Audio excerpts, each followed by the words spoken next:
Well, the science behind what's called shatter-resistant glass is fascinating, but all parents really want to know is if it will actually slow down a bad guy with a gun. Watch this demonstration we did and judge for yourself.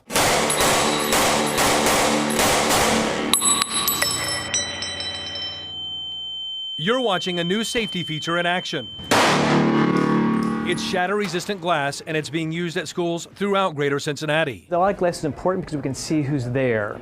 So having all the glass is good for that part. Windows have long been used to monitor who goes into and out of school buildings. But increasingly, panes of glass like these on Reading's new campus are coated with a film that splinters but doesn't break, even when a bullet sails through. So whether it's a bomb or whether it's somebody, shooting at it, those types of things, the glass is going to hold together. We wanted to know if it really works, so we asked expert marksman John Villing to fire away at Target World in Sharonville.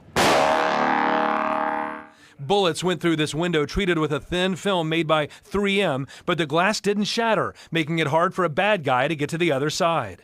It's not thickness, it's strength. So what they do is they interweave the product so that it can withstand just whether it's the blunt force of trying to kick through it or a bomb going off.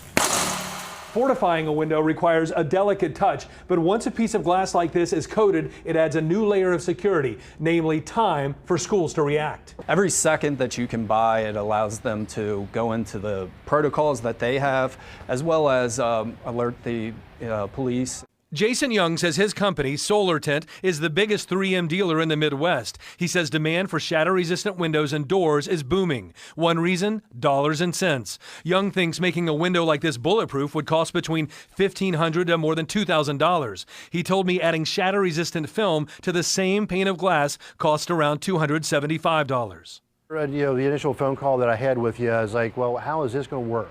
Villing was clearly skeptical when I asked if he'd act like an active shooter and take aim at this piece of glass. If they're going to shoot at it, most people are going to have a 9mm handgun. It's the most popular thing out there. Once locked and loaded, Villing fired multiple rounds. Coming out about 1,200 feet per second, and it's still standing. I think it definitely works as advertised. Young says the best part is that the kind of film protecting windows like this glass in Reading is out of sight, out of mind. 98% of the population's gonna have no idea that something is on their windows. Now, for security reasons, Jason Young declined to reveal the exact number and locations of schools that have windows and doors coated with 3M safety and security film, but he did tell me his company has covered hundreds of locations in our area. Todd Dykes, WLWT News 5.